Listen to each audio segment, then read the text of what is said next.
So I'm looking into my camera and I'm going to read out some of my stuff, and I don't know whether um, I'm in my camera.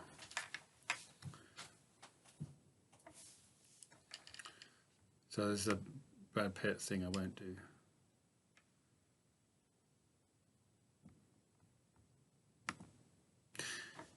It's not suggesting that people should always be trusted. To wonder to what extent you presume that people cannot be trusted because of issues in your own psyche and past.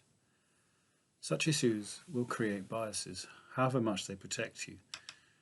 And yet, what happens to a society in which there is no trust? Violence and excessive law, that's what. Surely, where there is no trust, there is no community. And where there is no community, then there's a choice between the force of law and chaos, i.e., new random patternings of force. From long experience, we are hardwired to prefer the former, despite how much we enjoy the frisson of kicking against an authority that, alas, much of the time we just want to replace or see replaced. A search for a new master, Lacan called it. If you really hate authority, it's better that love be the answer to chaos. But love needs trust. This is not to want the world to be pulled over the eyes. People, of course, can always choose to be shy and cowardly in their schemes, and it's good to be aware of that. But the hermeneutics of suspicion must have its limits.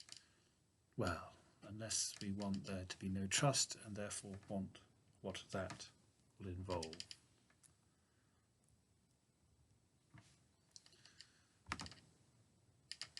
The world cannot process melancholia because there is no place for public mourning. Society lacks the capacity to publicly grieve about the innately and universally tragic quality of life. I wonder if this is because society, though very real in ways beneath this, is held together at the symbolic level by power, and because power, as we know, can brook no criticism. Hence the imperative to be parading all these happy faces all the time, in defiance of what lies within. If we don't seem sorted, we are in consequence a loser, because we have disobeyed this imperative to shine, to be shiny, happy people, not one of Stipe's favourites, as it happens.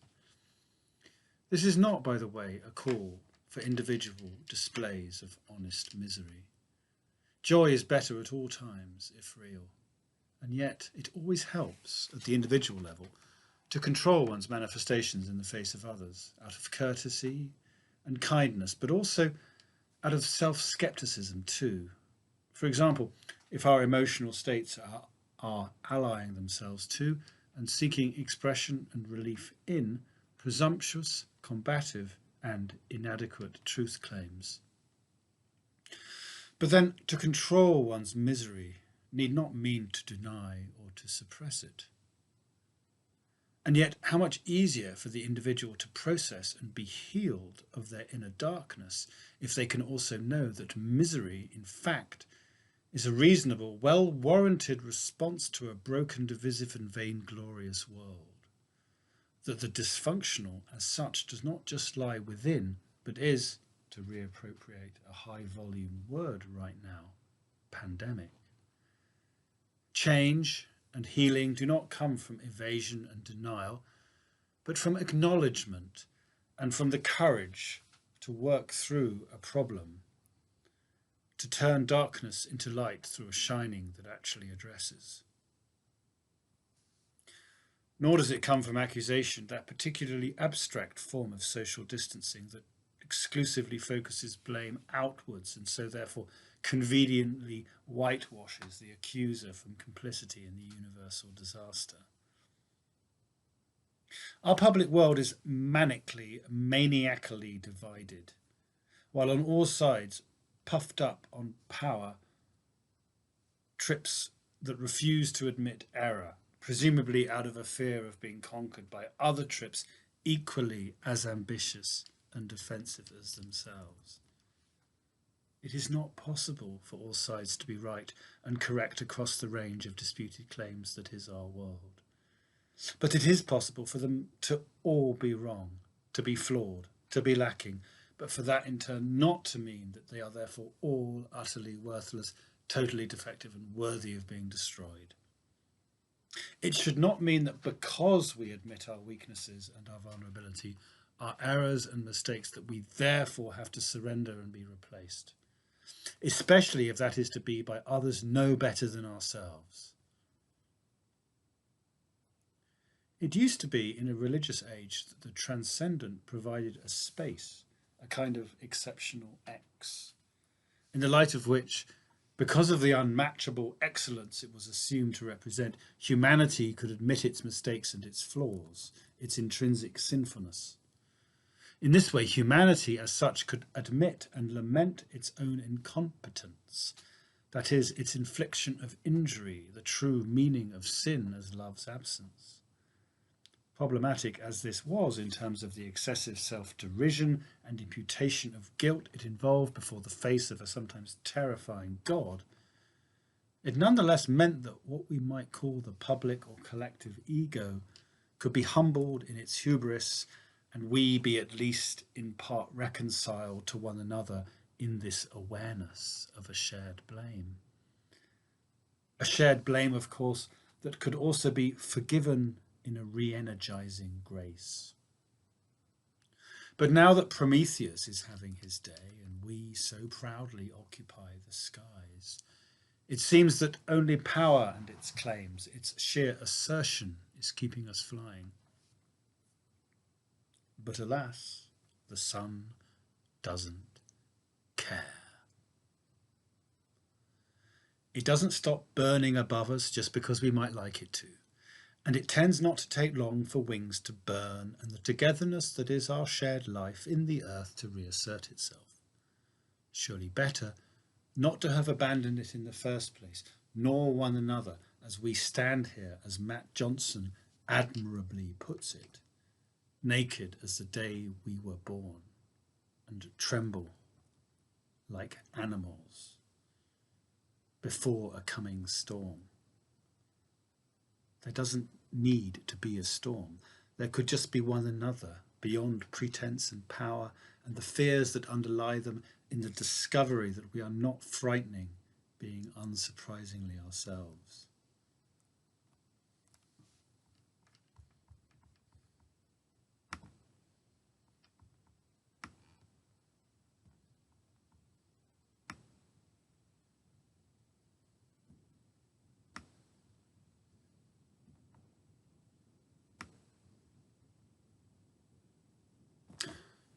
What if a part of not being alienated from life was treating your own actual life, its ambit full of all its people, its friends and relations and the actual surfaces that surround you, with that same sense of the epic, the enchanted and the valued, that we have typically reserved cave dwellers that we are for art and for religion?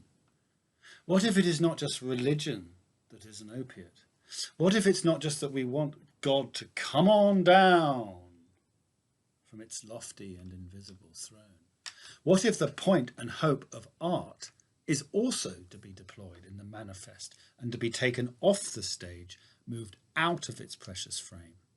And what if it is not so much pretentious to do that, to make life art, to relocate art into life, as merely to maximize its usefulness and its ability to speak to us and transform us in the real beyond caves?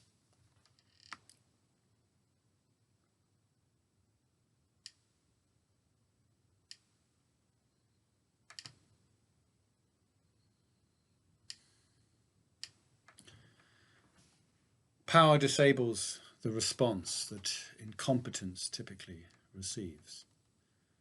If we take the wearing of clothes as an indication of competence, we see this in the case of the naked emperor.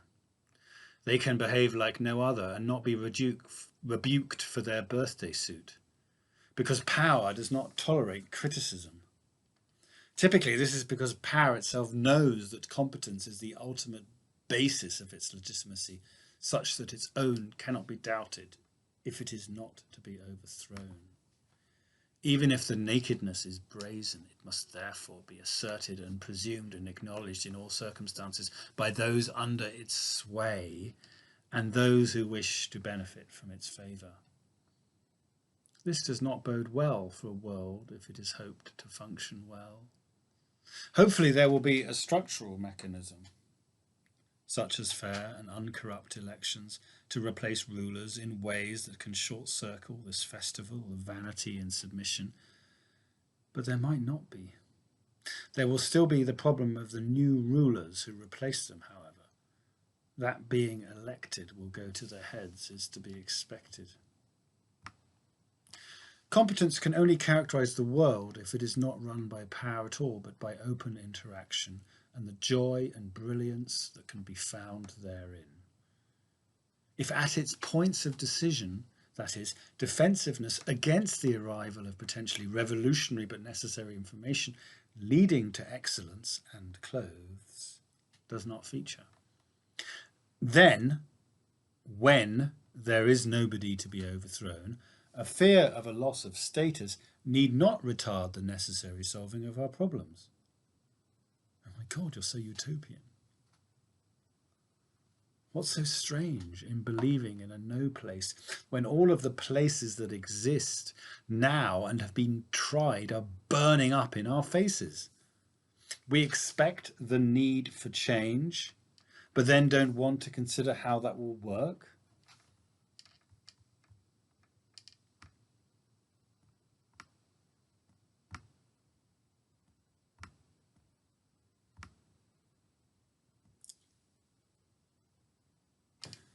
He was far too serious a person to waste the joy that could be found in the trivial.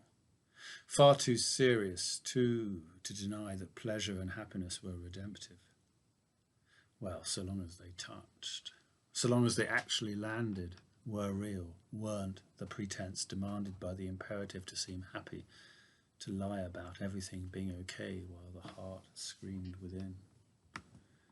This is not about me, but I do worry about our facades and to what extent they help. It's true, the void is frightening, especially at first, but it is generous, and many are its mansions. Many are its mansions.